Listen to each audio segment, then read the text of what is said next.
Salut la gang, bienvenue à l'école du jeu. Aujourd'hui, vidéo un peu spéciale, vidéo top 10, mais on parlera pas des meilleurs jeux sur le marché, on ne visera pas non plus une mécanique bien précise, au contraire, on y va dans le flou, dans le très vague, on va dans l'inconnu, on regarde ensemble la top 10 de mes jeux coup de cœur depuis toujours.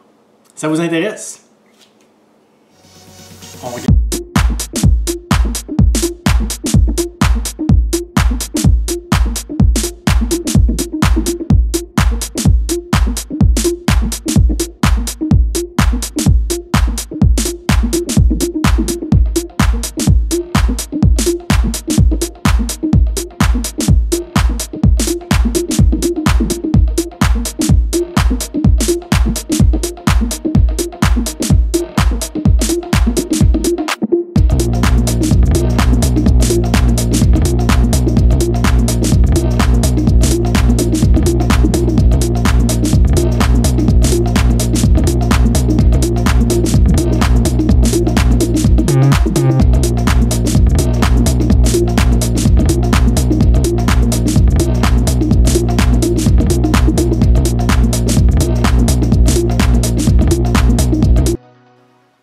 Ok, alors c'est quoi un jeu coup de cœur? Alors un jeu coup de cœur, ce n'est pas nécessairement le meilleur jeu de sa catégorie. Attention, je répète ce que je viens de dire, cette liste-là que vous allez voir dans quelques instants, ma top 10 liste de jeux de coup de cœur n'est pas nécessairement ma top 10 liste de jeux préférés.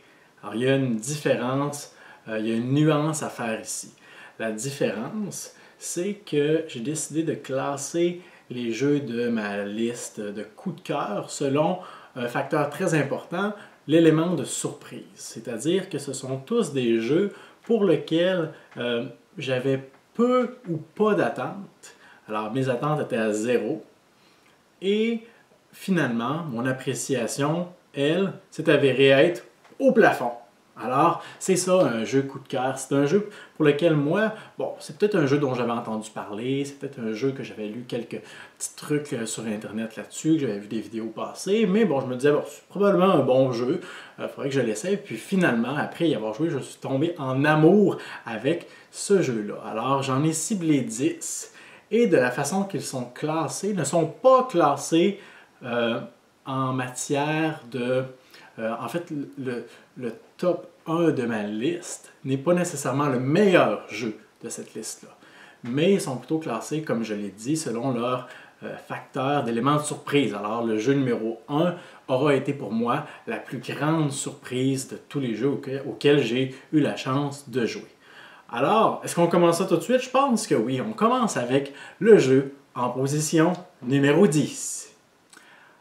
Alors, ça va vous surprendre, mais le jeu qui est en position numéro 10, donc un jeu qui m'a surpris parce que j'avais lu sur ce jeu-là, un jeu que j'avais le goût d'essayer. Je me disais, il y a un bon potentiel dans ce jeu-là. Je me demande si je l'aimerais, je me demande si ma femme l'aimerait. Alors, ce que j'ai fait, c'est qu'un jour, j'ai décidé de partir avec ma femme, aller à la Revanche, un petit café ludique pas très loin de chez moi.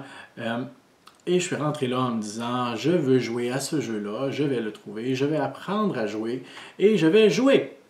Parce que je veux voir si s'il y a un aussi bon potentiel que je crois. Et c'est aussi un jeu que vous avez peut-être vu passer dans ma top 10 des jeux euro qui se trouvait en position numéro 1. Orléans. Orléans, c'est un excellent jeu. C'est mon jeu préféré, là. Bon, j'ai de la misère un petit peu à classer mon top 3, là, mais c'est l'un de mes jeux préférés au monde. Mais il se retrouve en 10e position dans ma liste coup de cœur parce que, bon, j'avais peut-être déjà lu un peu des informations sur ce jeu-là. J'avais vu des vidéos passer, je savais déjà à la base à quoi ce jeu ressemblait. Je savais que il y avait le potentiel de m'attirer, puis d'attirer ma femme aussi. Et finalement, c'est ça, on est arrivé à la revanche. On on a sorti ce jeu-là. Il n'y avait aucun des animateurs qui pouvait nous l'expliquer à ce moment-là. Ça fait quand même quelques temps. Alors, c'est pas grave. J'ai sorti le livre des règles. Moi et ma femme, on a surveillé ça ensemble. On a joué une partie. Aussitôt que la partie a été finie, on en a rejoué une deuxième.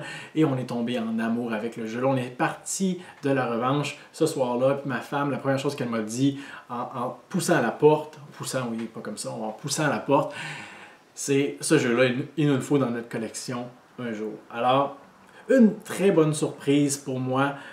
Je savais que j'allais aimer, mais je ne pensais pas que ça allait un jour devenir mon top 1. Alors, c'est pour ça l'élément surprise. Mais pourquoi il se retrouve en position numéro 10? C'est que justement, j'avais quelques déjà informations là-dessus, sur ce jeu-là. Alors, bon, c'est pas de la triche, là, c'est pas de la triche. Mais puisque justement, j'en savais déjà un peu, l'élément de surprise était moins présent que si j'avais absolument aucune information à ce moment-là sur le jeu. Orléans, que j'aime beaucoup, va se mériter un petit cœur dans ma collection pour dire qu'il s'agit de l'un de mes coups de cœur bien mérités. Position numéro 9, un jeu que je n'ai pas dans ma collection. Alors, un jeu que quelqu'un, un bon ami à moi, m'a fait découvrir, dont j'avais entendu parler, mais qui m'avait jamais vraiment interpellé, peut-être à cause du look du jeu un peu. Alors, un jeu de Stefan Feld, il s'agit de Notre-Dame. Notre-Dame, un jeu qui mélange des mécaniques de façon totalement brillante, du card draft, où est-ce que, bon, je vais avoir ma main de cartes, là, je me souviens plus exactement du nombre de cartes qu'on a en main, mais j'en choisis une que je vais garder, je passe les autres à mon voisin, et les cartes qu'on choisit, les cartes qu'on garde et que potentiellement on envoie à notre voisin représentent les actions qu'on va faire pendant notre partie. Alors, le jeu se passe en deux phases, grosso modo, le draft où est-ce qu'on choisit les actions qu'on va faire et la phase d'action où est-ce qu'on va jouer ces cartes-là et qu'on va essayer de faire le plus de points possible de différentes façons. Il y a une panoplie d'actions différentes qui vont toujours changer au courant de la partie également. Il y a des choses à prendre en considération. Il y a les plaies, là, je me souviens plus du nom exact, là, mais il y a les rats là, qui envahissent nos parties de la ville et qui vont nous nuire. Alors, il y a toutes sortes de choses à prendre en considération. On ne peut pas simplement mettre ces choses-là de côté en disant, bon, j'en prends pas considération ce tour-ci. Non, il faut parce que sinon, à long terme, ça va nous nuire. C'est un jeu que je vois un excellent potentiel pour ce jeu-là. La dernière fois qu'on y a joué à 3, mais je vois un excellent potentiel, peu importe le nombre de joueurs. C'est un petit peu dommage que je n'ai pas le jeu avec moi. Je vous aurais montré le plateau, mais c'est un plateau qui est modulaire, où est-ce que le plateau de jeu va en fait changer selon le nombre de joueurs. Et c'est tout ce qu'il y avait besoin pour le rendre accessible et parfaitement jouable, peu importe le nombre de joueurs. Et ce jeu-là, justement, j'en avais entendu parler, mais parfois on a comme un blocage mental. Puis moi, juste l'aspect du jeu, un petit peu comme Castles of Burgundy, tu regardes le jeu et tu dis « Ah, caca, t'as pas envie de jouer ». Mais Notre-Dame, c'est un petit peu le même principe. Je regardais le board puis je me disais « Bon, c'est pas particulièrement charmant, pas particulièrement excitant non plus ». Alors, j'irai pas voir d'autres informations là-dessus, une espèce de blocage qui était là, mais quelle surprise avec Notre-Dame. Vraiment, bon, je pense que je me suis fait planter de façon royale dans cette partie-là, si je me souviens bien. Mais franchement, une excellente surprise. Je suis très content de l'avoir découvert et probablement un achat potentiel pour moi, en tout cas. C'est mes coups de cœur. Hein? Achat potentiel, ça va avec. Alors, position numéro 9, Notre-Dame. Position numéro 8, un autre jeu que je n'ai pas dans ma bibliothèque. Franchement, il va me falloir plus de jeux, là, parce que ça ne marche pas. Là. Position numéro 8, un jeu de ninja qui a des mécaniques de placement d'ouvriers, placement de shuriken plutôt, et de stop ou encore de push your luck un peu. Alors, vous avez compris que je parle de Ninjato. Ninjato, le thème de ce jeu-là est tellement immersif. Tout ce qu'on fait comme action, les choix qu'on va poser peuvent s'expliquer à travers le thème. C'est naturel, il n'y a rien de vraiment plaqué, il n'y a rien de forcé là, tout est fluide et il y a une panoplie, encore une fois, de choix différents. On peut décider d'entrer dans une maison par effraction, soit de force et d'essayer de combattre les gardes qui sont là, ou d'y aller de façon furtive, en se camouflant dans l'ombre. Et en tout cas, bref, il y a plein de choses et vraiment, ça a été une surprise pour moi, ce jeu-là, parce que, bien franchement, quand j'y ai joué pour la première fois, je crois que j'avais déjà vu passer quelques informations. Bon, je connaissais le titre du jeu, évidemment, mais je crois que ça s'arrêtait là. Je connaissais le titre, je connaissais les mécaniques un petit peu, et que les travailleurs étaient en fait des shurikens qu'on plaçait. Et je crois que c'est les 3 informations que j'avais. Alors, quand on a embarqué dans le jeu, quand la partie est commencée, et que là, j'ai vu toutes les possibilités qui s'offraient à moi, vraiment, là, ça a été une surprise. Par contre, je vois peut-être un potentiel un peu moins élevé avec l'expérience de jeu à 2 joueurs. Peut-être que certains d'entre vous l'ont essayé, pourront me confirmer ou me dire le contraire. Mais peut-être une crainte que j'ai, mais ça ne change rien. Ça ne change rien au fait que ça a été vraiment une surprise pour moi. L'expérience à 3 joueurs était délicieuse. Et puis, franchement, c'est pas pour rien que ce jeu-là se retrouve présentement sur ma wish list parce que il m'a fait une très bonne impression. Des fois, on mange, puis après avoir fini de manger, là, moi en tout cas, ça n'a pas rapport avec les jeux de société, là, mais c'est juste une image que je donne, mais après avoir fini de manger, moi j'essaie toujours de finir avec un bon goût dans la bouche. Je veux que ma dernière bouchée là, soit vraiment là, délicieuse pour que après ça, je sois content de mon souper ou de mon dessert, puis que je me dise hey, c'était vraiment bon. Là, Puis Ninjato m'a laissé ce bon goût-là dans la bouche aussi. Je me disais, là, après avoir joué, hey, il me semble que je rejouerais, là, puis bientôt, ou il me semble que je l'achèterais ce jeu-là pour le faire découvrir à tel ami. Je suis certain qu'il apprécierait le thème, les mécaniques aussi, puis tout ce qu'on peut faire. Alors, Ninjato, position numéro 8, pour moi, un vrai coup de cœur. Position numéro 7. Je l'ai peut-être pas mentionné de façon assez claire, mais la position numéro 9... et 8, Ninjato et Notre-Dame, sont des jeux auxquels je n'ai joué qu'une seule fois. Le prochain jeu que je vais vous présenter, ma position numéro 7, est un jeu auquel je n'ai joué qu'une seule fois à plus de 2 joueurs.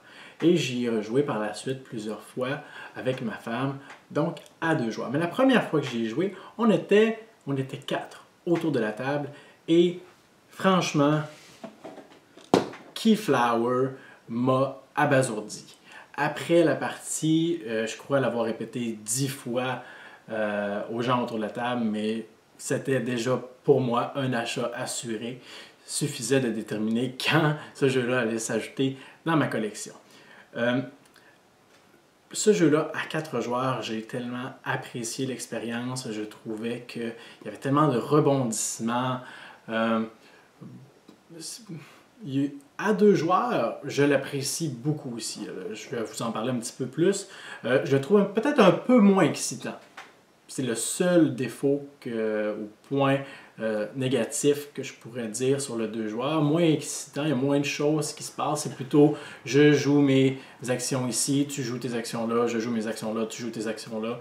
Tandis qu'à 3, 4, 5 joueurs, 6 joueurs, alors là, bon, peut-être que 5 et 6 c'est peut-être un peu exagéré, mais à 4 joueurs, on fait le tour de la table et là, toutes les actions peuvent changer. Et là, ça va complètement changer ma stratégie. Il va falloir que je m'ajuste à ça et que je m'adapte. Alors, il y a beaucoup de rebondissements et ça, j'apprécie beaucoup dans ce jeu-là.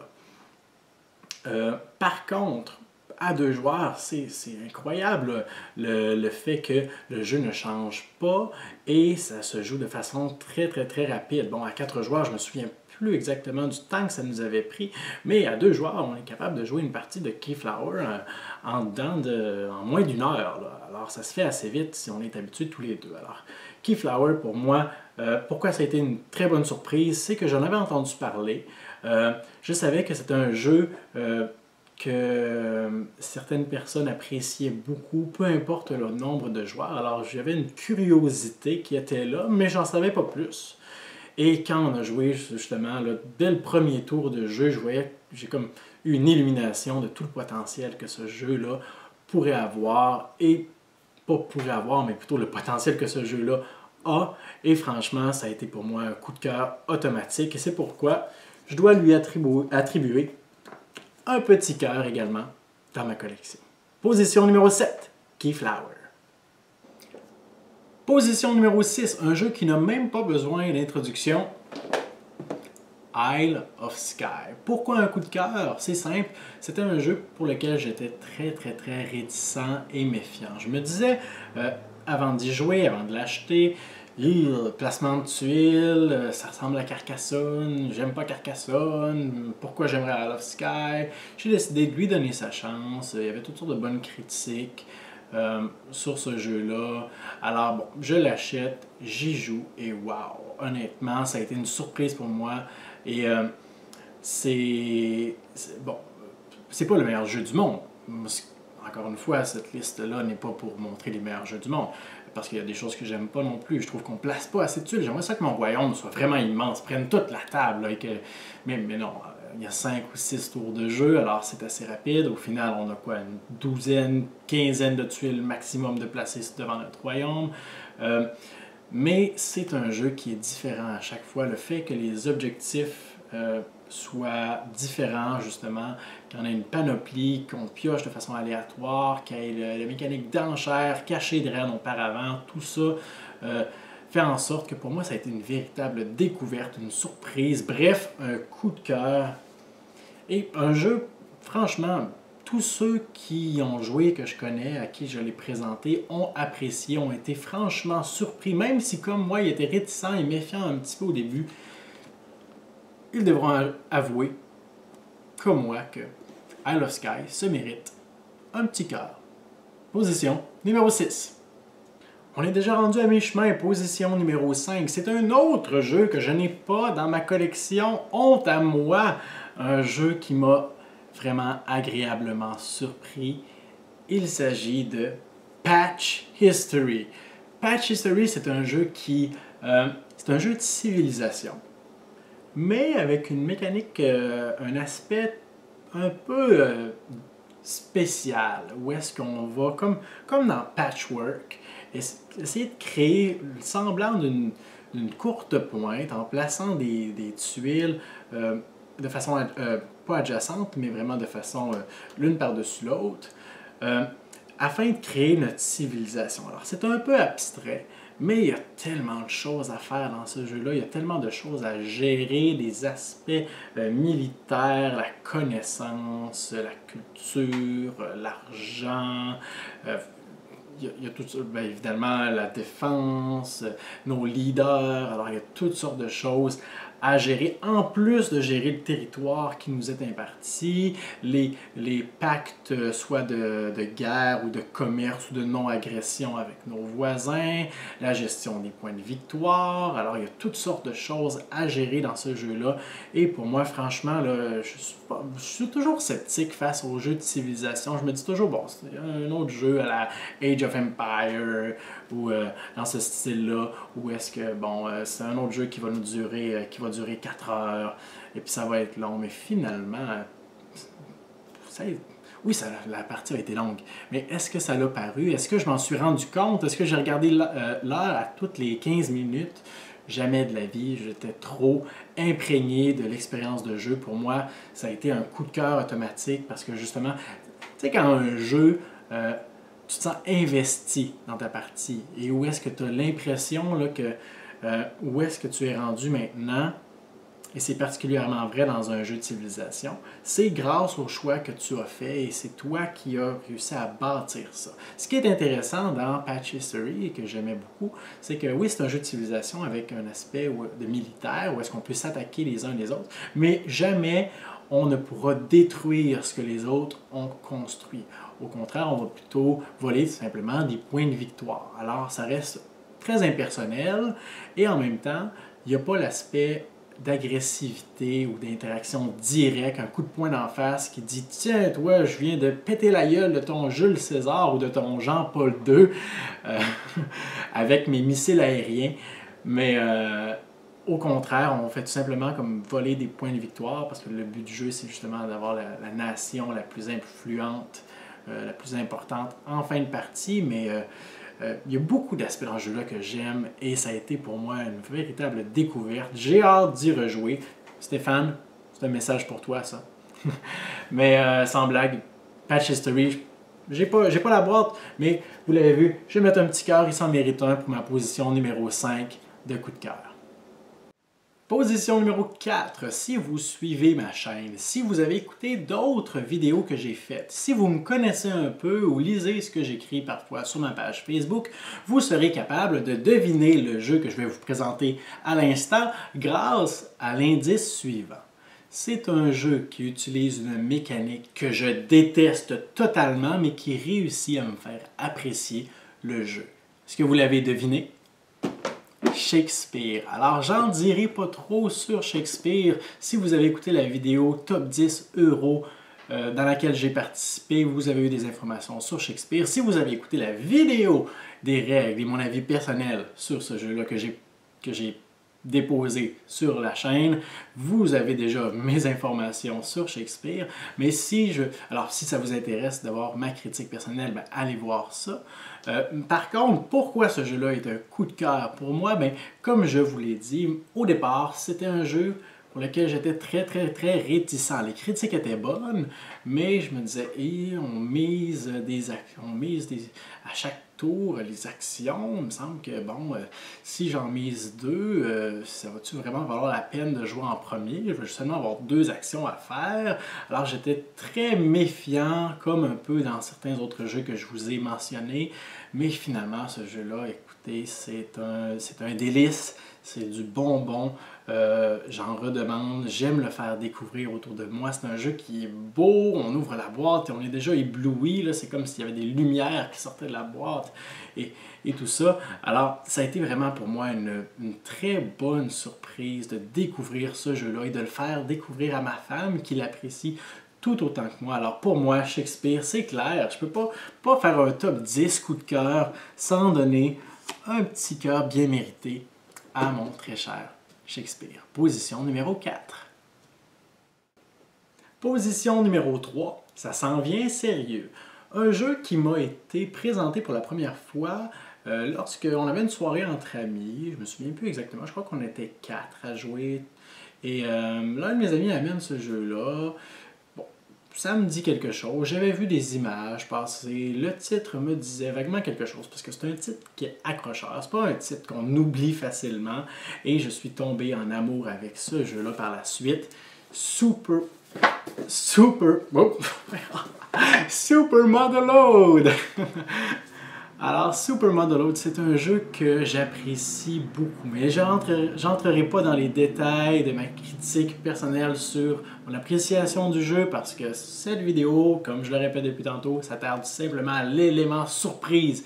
La première fois que je joue à ce jeu et la première partie que j'ai faite m'a totalement surprise. Alors, je m'attendais à rien de ce jeu-là. Je m'attendais à quelque chose de très léger, un petit peu divertissant, comique un petit peu, mais finalement, c'est très engageant. Il y a tout l'aspect de deck building puis de placement de tuiles. C'est 2 mécaniques que j'aime beaucoup. Alors, si tu mets ça ensemble dans la même boîte, pour moi, c'est comme un match parfait. C'est un mariage idéal. C'est une formule gagnante. Et franchement, la première partie que j'ai joué à ça, j'ai été complètement bouleversé. Peut-être que j'exagère un peu, là, mais j'ai dormi ensuite. Oui, je ne suis pas resté toute la nuit éveillé à repenser à ça. Mais ça m'a vraiment agréablement surpris de jouer à ce jeu-là. Et par la suite, c'est certain, ce jeu-là s'est retrouvé dans ma collection et mérite aujourd'hui un petit cœur pour indiquer qu'il se mérite la position numéro 3 dans mon top 10 coup de cœur. Position numéro 2, je vous avertis, vous ne vous attendez pas à ça. C'est un jeu pour lequel mes attentes étaient inexistantes. Je savais que le jeu existait. Je connaissais le jeu, j'ai vu toutes sortes de choses passer, j'ai vu des critiques qui acclamaient le jeu là, en applaudissant puis en redemandant. Et il y avait une demande qui était là pour dire bravo, c'est vraiment un jeu qui est novateur, c'est nouveau, il y a de la place à l'amélioration, mais bravo, on continue, on en va encore. Et moi, mes attentes étaient zéro, je m'attendais à être déçu, à la limite, à ne pas du tout apprécier l'expérience. Et finalement, ce fut tout le contraire. Time Stories. Alors oui, il y en a beaucoup qui vont dire « Ah, voyons donc, t'avais pas d'attente pour ça, mais tout le monde en parle. » Mais justement, j'étais convaincu que j'allais être déçu. Et ce n'est pas le cas. Je ne parlerai pas de ma critique personnelle sur l'expérience de jeu parce que je ne veux rien vous gâcher. Puis également, j'ai fait un petit survol de mon appréciation que vous pourrez aller voir si ça vous intéresse, qui ne contient aucune information compromettante. Alors, je ne vous gâcherai pas l'expérience sublime de ce jeu-là. Mais tout ça pour dire que ce jeu-là m'a amené à me lever debout à un point dans la partie et à me mettre à crier parce que j'étais tellement engagé dans la partie alors que quelques heures avant qu'on commence la partie, c'est pas que j'étais découragé, c'est pas que j'étais... c'est pas que ça me tentait pas de jouer, mais c'est que je m'étais mis dans la tête que j'allais être déçu et que je n'allais pas apprécier ce jeu-là. Alors, ça a été totalement l'inverse. Je sais pas si mes attentes avaient été plus élevées, à quel point je l'aurais apprécié, mais je sais que aujourd'hui, il se mérite la position numéro 2 dans mon top coup de cœur, Time Stories. Position numéro 1. Vous savez, quand on fréquente quelqu'un, quand on commence à fréquenter quelqu'un, puis que la relation devient de plus en plus sérieuse, ce qui nous revient souvent en tête, c'est les premiers moments. Ce qu'on a vécu pour les premières fois avec notre douce moitié. Et même chose aussi quand on commence à s'investir dans un sport, dans une activité, dans un hobby. Alors c'est un petit peu la même chose avec moi pour les jeux de société. Quand j'ai commencé à m'intéresser à ça, il y a un jeu qui m'a beaucoup marqué, qui a carrément, si on veut, et j'exagère à peine, changé ma vie. C'est une grosse boîte. Et j'exagère pas, c'est même écrit sur la boîte que c'est une grosse boîte. Il s'agit de Fresco, la Big Box. Fresco a été pour moi une espèce de table tournante. C'est le jeu qui m'a fait découvrir. Il y a peut-être 2 ou 3 jeux qui m'ont fait découvrir les jeux de société moderne, mais aucun jeu n'a eu un aussi grand impact que ce jeu-là. Qui est un jeu qui est bien simple. C'est un placement d'ouvriers. On essaie avec un aspect aussi de planification des actions, alors pas vraiment placement d'ouvriers, mais en tout cas, vous comprenez l'idée. Et le jeu est très très simple. Pratiquement n'importe qui peut jouer au jeu de base. Les extensions qui sont dans la Big Box apportent beaucoup de rejouabilité, puis vont changer totalement le focus principal du jeu. Est-ce que c'est le meilleur jeu du monde? Non. Mais est-ce que c'est ma plus grande surprise? De loin. Parce que quand j'ai commencé à jouer, quand j'ai commencé à m'intéresser aux jeux de société, il fallait que je m'en achète pour justement les découvrir par moi-même et les faire découvrir. Fresco a été l'un de mes premiers jeux que j'ai acheté, que j'ai découvert et que j'ai fait découvrir autour de moi. Et pour ça, c'est une valeur qui est très sentimentale. C'est pas mon jeu préféré, mais c'est mon coup de cœur. C'est le jeu qui, pour moi, dans ma bibliothèque, a la plus grande valeur sentimentale, qui a la plus grande importance. C'est pas un jeu que je sortirais tous les soirs, mais c'est un jeu que j'apprécie chaque partie parce que ça me permet de me remémorer quand j'ai commencé à m'intéresser aux jeux de société. Puis ça m'amène à me souvenir de toutes les soirées. Je sais pas combien de parties j'ai joué de Fresco avec ma femme, mais on en a joué beaucoup quand on a commencé à s'intéresser aux jeux de société. Et c'est ce que ce jeu-là, à chaque fois que je le regarde dans mon étagère, me rappelle. Des bons moments passés avec ma femme et avec le jeu de société. Alors, pour cette raison, il se mérite la position numéro 1 dans mon top 10 des coups de cœur. Et voilà, ça fait le tour de notre vidéo top 10 coup de cœur personnel pour moi. J'espère que vous avez apprécié cette vidéo. J'espère que ça vous aura fait peut-être pas découvrir nécessairement de nouveaux jeux, mais peut-être que ça vous aura amené à avoir une réflexion sur c'est quoi un bon jeu de société. Un bon jeu de société, c'est pas nécessairement celui qui va être le meilleur côté mécanique, celui auquel on a gagné le plus de fois. Ce sera peut-être même pas celui qu'on aime le plus, mais peut-être que ce sera celui qui est le plus rassembleur, ou peut-être que ce sera celui pour lequel vous avez les meilleurs souvenirs, ou comme moi, celui qui a été pour vous un coup de cœur, pour lequel vous êtes tombé en amour de façon instantanée, tout de suite, et que pour ces raisons-là, vous avez envie d'y rejouer. Dans ma liste, il y a des jeux auxquels je n'ai joué qu'une seule fois. Peut-être que mon avis changerait si j'y rejouerais, peut-être que je me rendrais compte que finalement, bon, le jeu n'est pas aussi bon que ça. Mais ça ne change rien qu'en ce moment, présentement, ces jeux-là ont été des coups de cœur automatiques pour moi. Une partie, dans certains cas, a été suffisante pour dire ce jeu-là, je l'ai apprécié, je vais en garder de bons souvenirs et j'ai envie de rejouer. Alors tant mieux si cette vidéo vous aura fait réfléchir sur quels sont vos coups de cœur à vous. Vous pouvez me les partager. Peut-être pas votre top 10 coups de cœur parce que c'est assez délicat, c'est assez difficile à faire. Mais si vous êtes capable de me partager votre top 3 coups de cœur et de m'expliquer un petit peu le contexte, l'histoire derrière ce top 3, eh bien je vous dis chapeau et ça va me faire plaisir de lire ce que vous allez m'envoyer. Allez, je vous dis merci, à la prochaine!